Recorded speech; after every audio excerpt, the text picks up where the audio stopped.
Muy buenas noches, muy buenas tardes o muy buenos días, según el momento en que nos ven.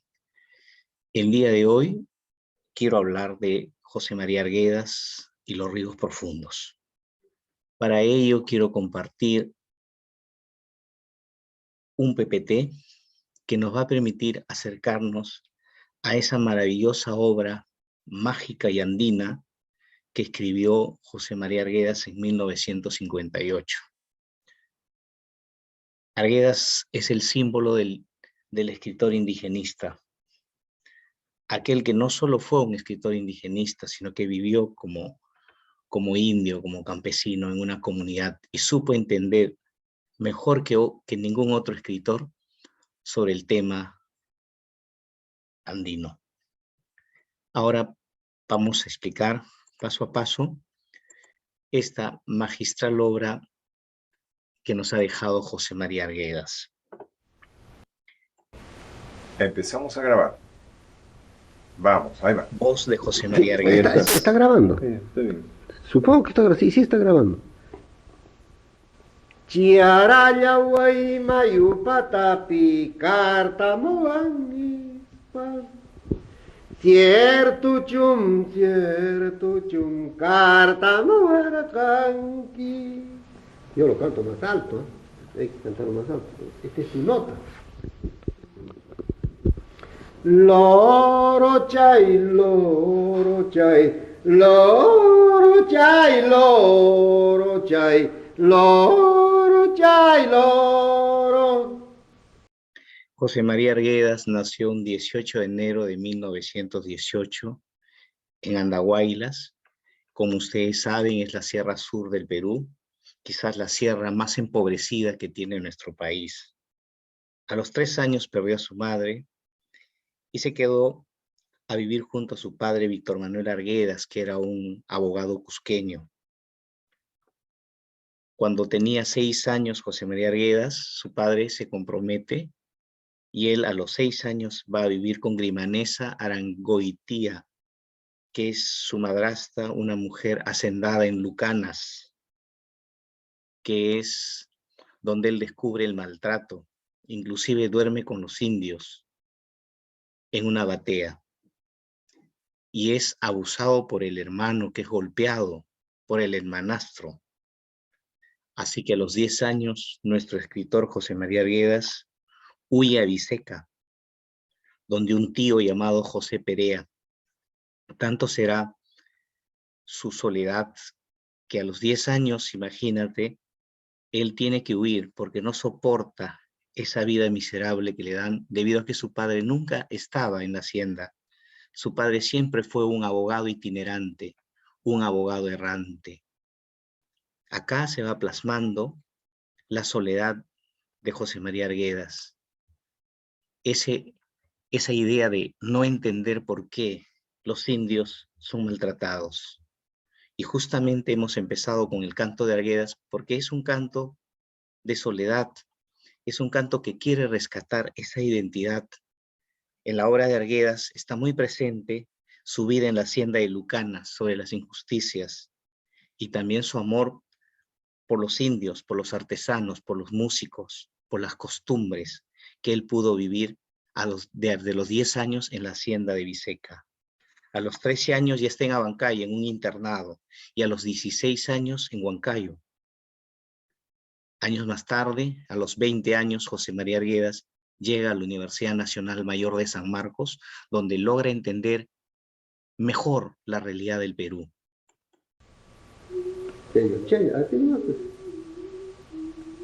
Loro chai, loro.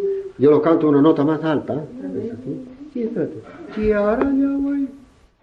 Chiaraya guay mayu patapi cartamoani Chiaraya guay mayu patapi cartamoani Va a ser en la Universidad Nacional Mayor de San Marcos, donde la visión de José María Arguedas se va a plasmar en la búsqueda de una identidad. Toda la obra de José María Arguedas es eso, una constante búsqueda de la identidad. ¿Quiénes somos? Si somos un pueblo serrano, ¿por qué el desprecio? ¿Por qué la ingratitud con el indio? ¿Por qué la injusticia? Es ahí donde, en la Universidad de San Marcos, donde José María Arguedas plasma sus primeras obras como Guarmacuyay, El Sexto, Yaguar Fiesta, Los Ríos Profundos, Todas las Sangres, El Sueño del Pongo. Luego tiene premios y tiene trabajos en universidades como la Agraria, pero también en entidades públicas. Pero después de un fracaso matrimonial con Celia Bustamante, se casa con Sibila Redondo. Pocos años después, en 1969, siendo profesor en la Universidad Agraria La Molina y habiendo despertado en su corazón y en su alma esa soledad y esa depresión, se suelta un tiro en la sien a fines de noviembre y muere en los primeros días de diciembre del año 1969, dejando una novela póstuma que es El Zorro de Arriba y El Zorro de Abajo. ¿Cuál es el valor esencial de nuestro escritor José María Arguedas? Es la búsqueda de identidad, es el prototipo de la nacionalidad peruana que él busca en sus obras, que quizás no lo encontró, a pesar de ser un brillante escritor, un etnólogo sanmarquino, no encontró esa identidad que él buscaba. Tal vez sea una de las formas de entender el suicidio de José María Arguedas.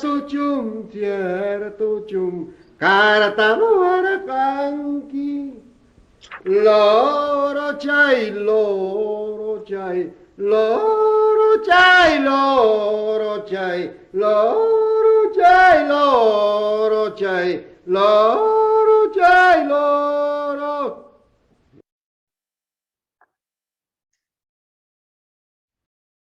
En 1958 aparece la obra que queremos comentar el día de hoy. Esas son las diversas carátulas del libro Los Ríos Profundos. Uno es en la editorial Losada de Buenos Aires, otra es una magnífica edición Cátedra de Ricardo González Vigil, con estudios de Ricardo González Vigil, y una tercera obra muy colorida, como es El alma andina de Los Ríos Profundos, por la editorial Horizonte. Profesor, ¿qué hay detrás del título Los Ríos Profundos? Detrás del título Los Ríos Profundos puede que existan dos simbolismos. Uno, la alusión a los ríos, a la profundidad de los ríos que corren por distintas regiones andinas, pero que viene a simbolizar en realidad un canto al paisaje, el elemento fundamental de esta novela. En esta novela, el río, los árboles, las aves, hasta el trompo tiene una vida interna, tiene un espíritu. Recuerden que desde el mundo andino, desde la época mucho antes de la llegada de los españoles, en el imperio de los incas había un amor por la naturaleza, un respeto por la tierra. Eso es uno de los elementos que contienen los ríos profundos. La naturaleza como si fuera un ser humano, un respeto total a la naturaleza. Hay una magia en la naturaleza, en la piedra, en el río, en las aves. Uno. Y número dos, también los ríos profundos simboliza la propia cultura indígena como una corriente subterránea, es decir, las raíces culturales del pueblo andino, eso que está oculto, que no sale, los cantos, las costumbres, los bailes, las tradiciones, tan negada en un país pluricultural que es el Perú. ¿Negada en qué sentido? Por la cultura occidental, por la cultura dominante. Eso es, y eso fue la lucha de José María Arguedas en sus obras, pero sobre todo en Los Ríos Profundos a través de los ojos de un niño. Este Perú profundo que acabo de explicar, de los ríos, del paisaje mágico y también de la búsqueda de la identidad. Entre los temas que vamos a encontrar en la novela Los Ríos Profundos, tenemos por sobre todo la identidad como un tema esencial del texto. En este caso, la identidad andina, una identidad que el niño Ernesto, personaje principal, lo logra encontrar en el camino, debido a que es un niño errante, viaja con su padre, que es un abogado.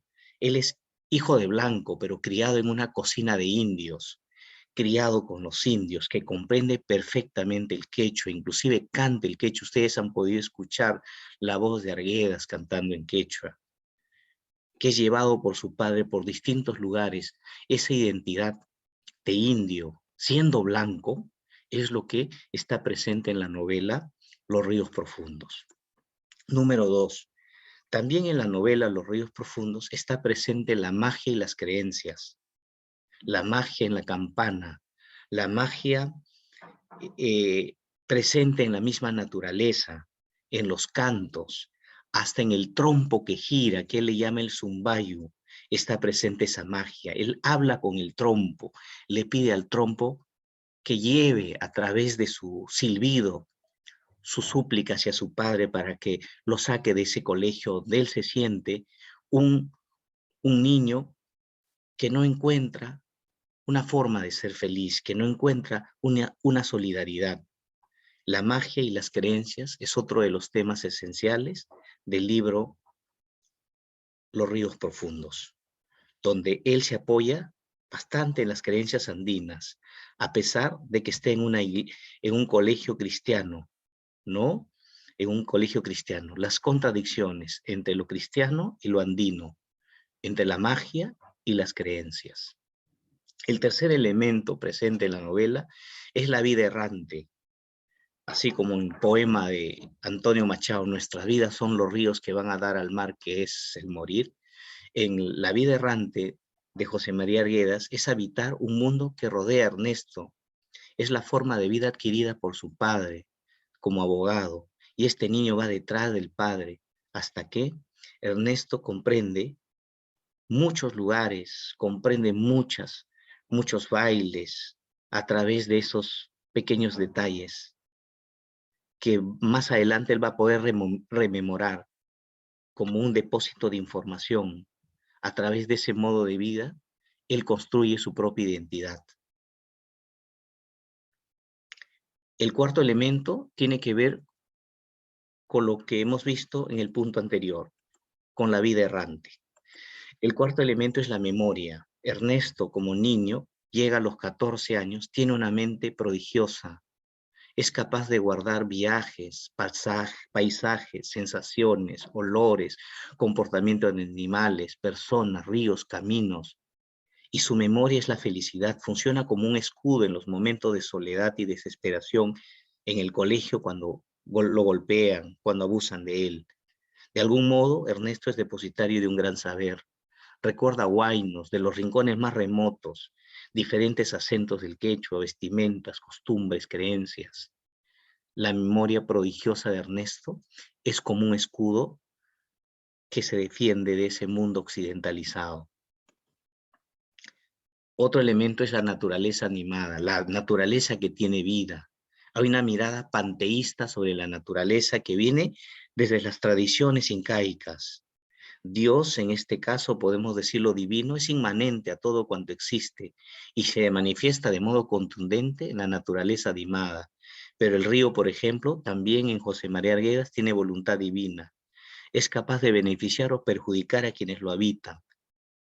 El Pachachaca puede proteger a doña Felipa, que es la rebelde en la obra, a la vez que arrastrar a Lieras, que es una especie de alumno abusivo. Otro elemento esencial que se habla en la novela es la violencia social y racial. Obvio, la violencia social es la explotación contra los indios. Cuando las indias se rebelan en la novela por la sal, ¿no es cierto?, se está denotando, luego cuando llegue el ejército, la violencia que se ejerce contra los pobres y cómo los hacendados sojuzgan y someten al indio.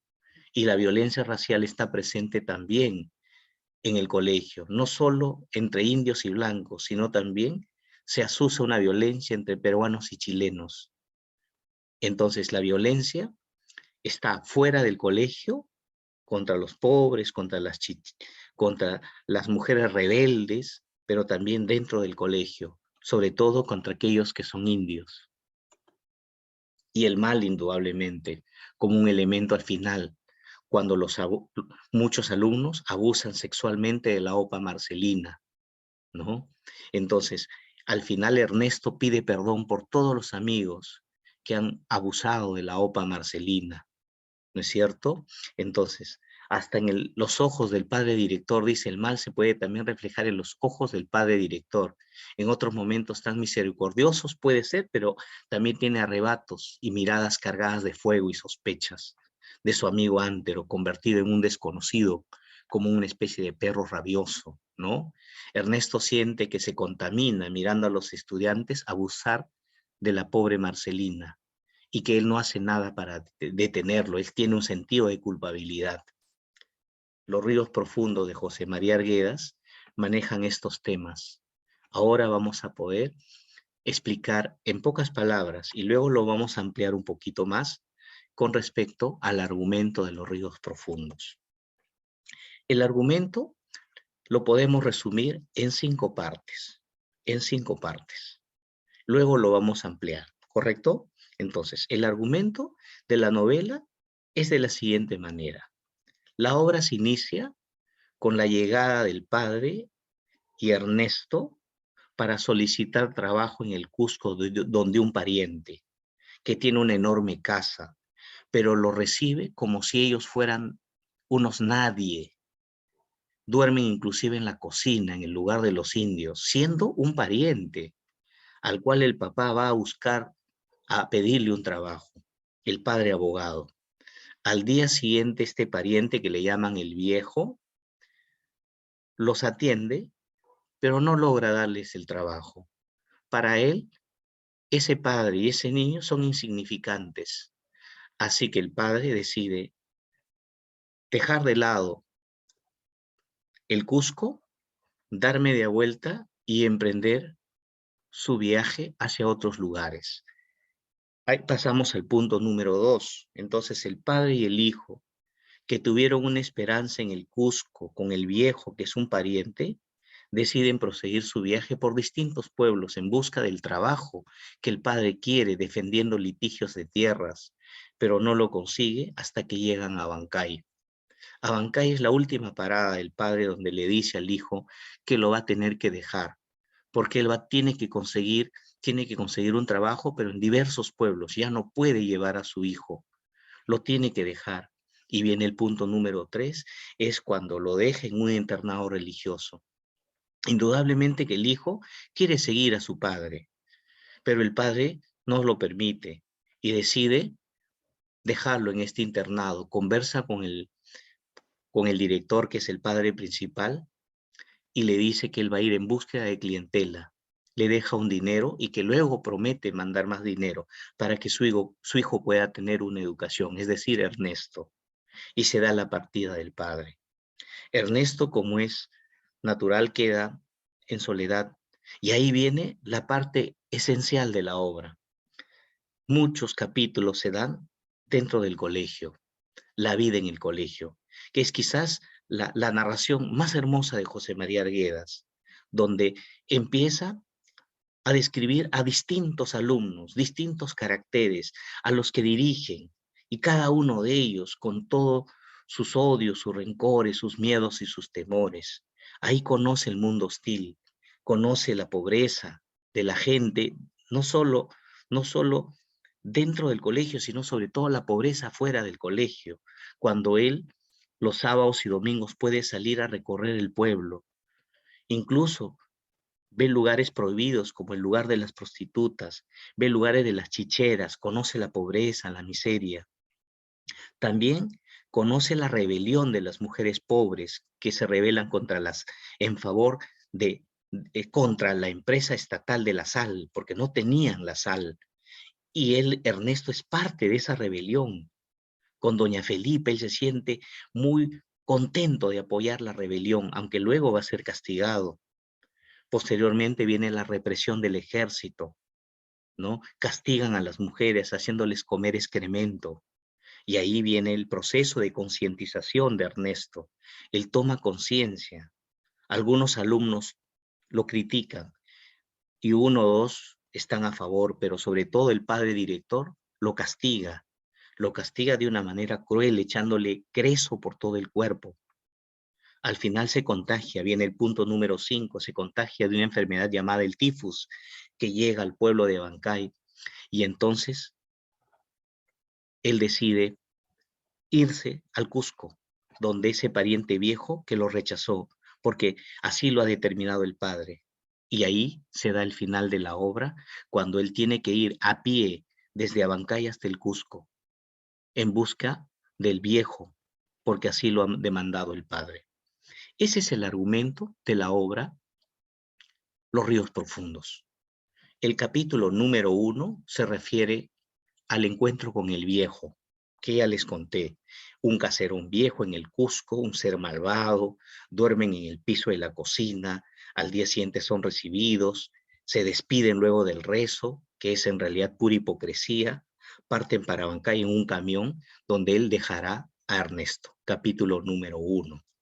En el capítulo número 2, cuyo nombre es Los viajes, se habla de Gabriel, el padre de Ernesto, que es abogado en distintos lugares como Yauyos, Huancapi, Cangallo, Huamanga.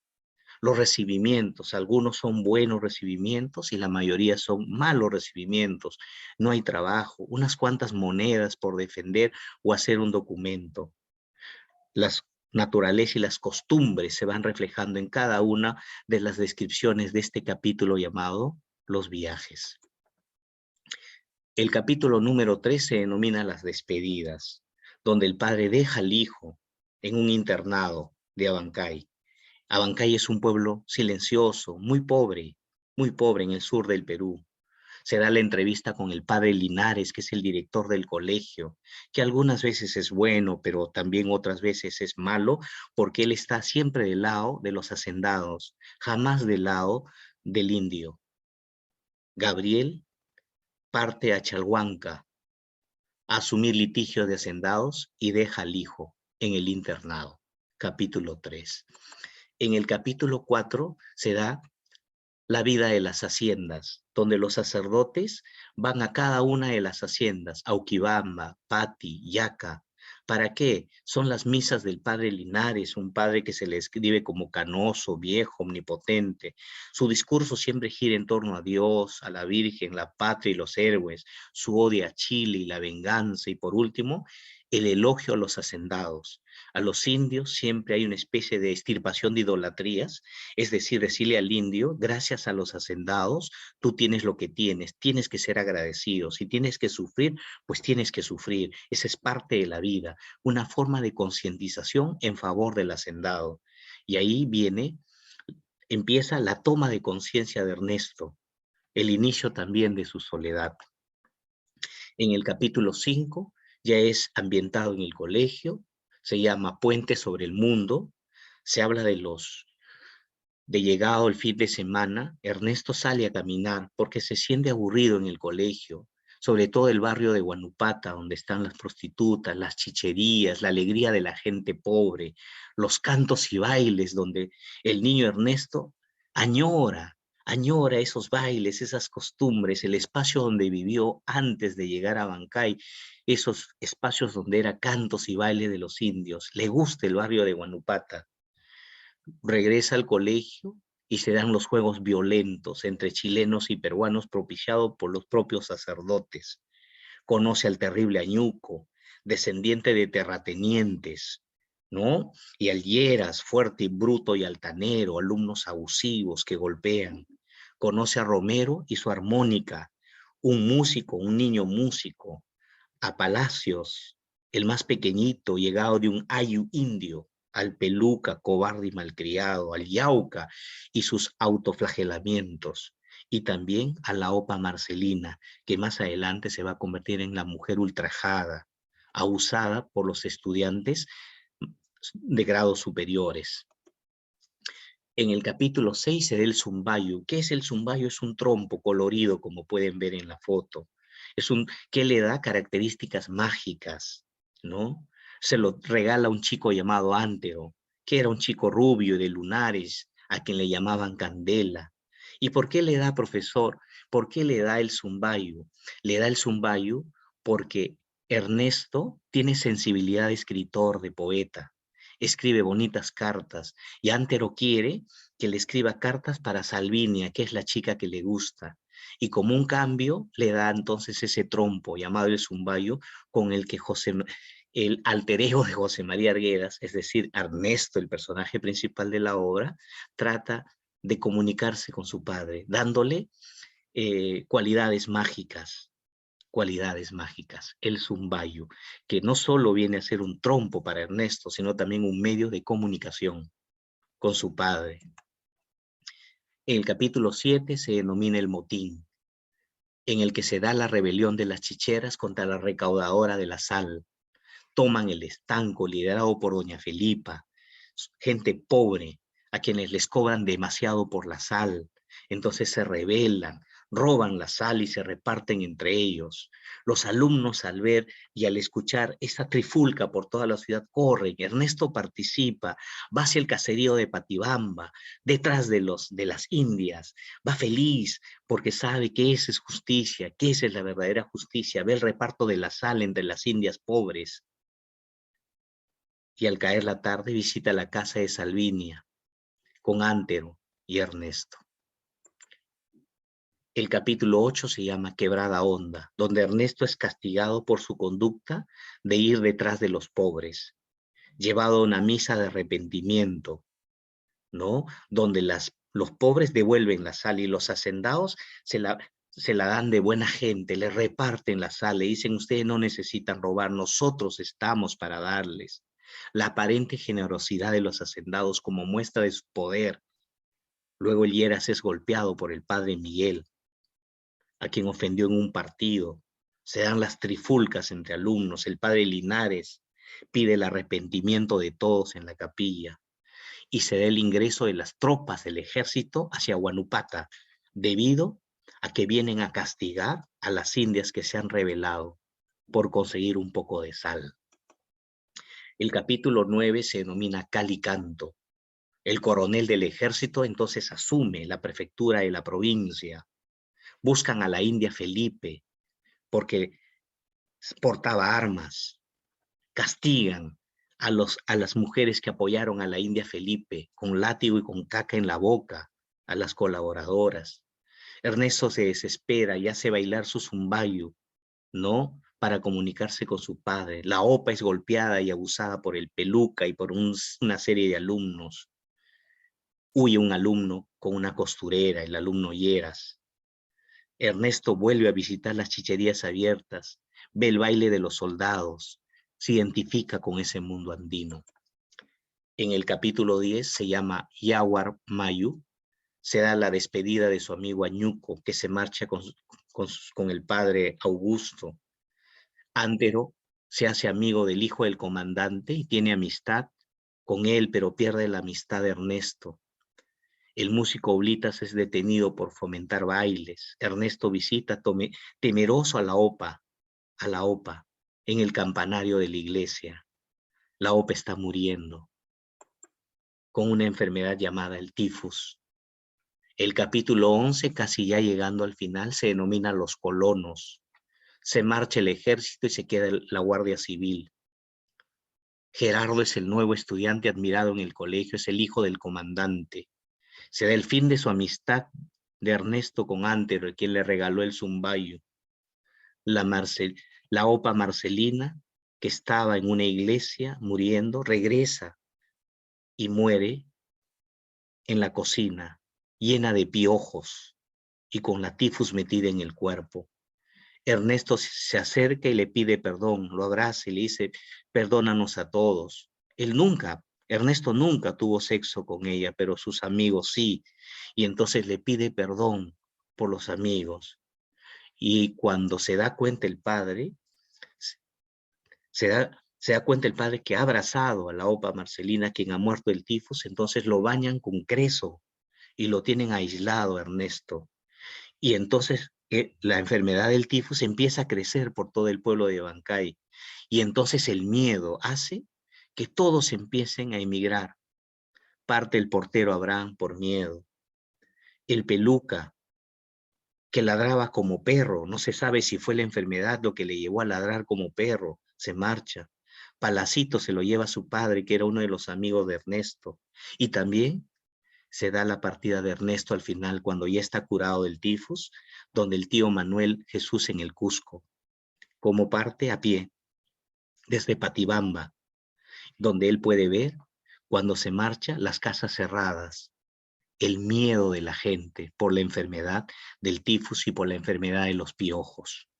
El capítulo 11 entonces se denomina Los colonos, donde se pone fin a la novela Los ríos profundos, novela del gran escritor José María Arguedas. Les dejo con este carnaval de Tambobamba en la voz de nuestro genial José María Arguedas. Y esta vez lo vamos a interpretar, pero acompañados por la voz de José María Arguedas.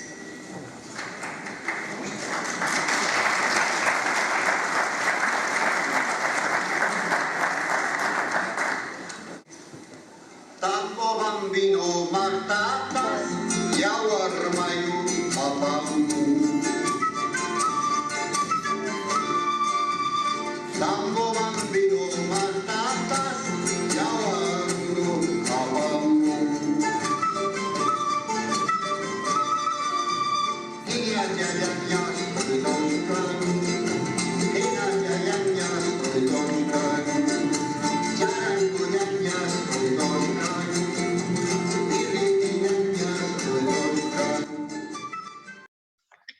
Los ríos profundos de José María Arguedas cosechó un gran éxito de crítica no solo en el Perú, sino en el resto de Hispanoamérica. Esta novela destaca más que por el uso de una técnica narrativa moderna, más bien es un relato costumbrista por su extraordinario lirismo y por el retrato psicológico de Ernesto, el protagonista adolescente, la reflexión sobre la realidad social de los indios y su relación con el mundo occidental está presente en todo el relato y queda retratada en forma magistral.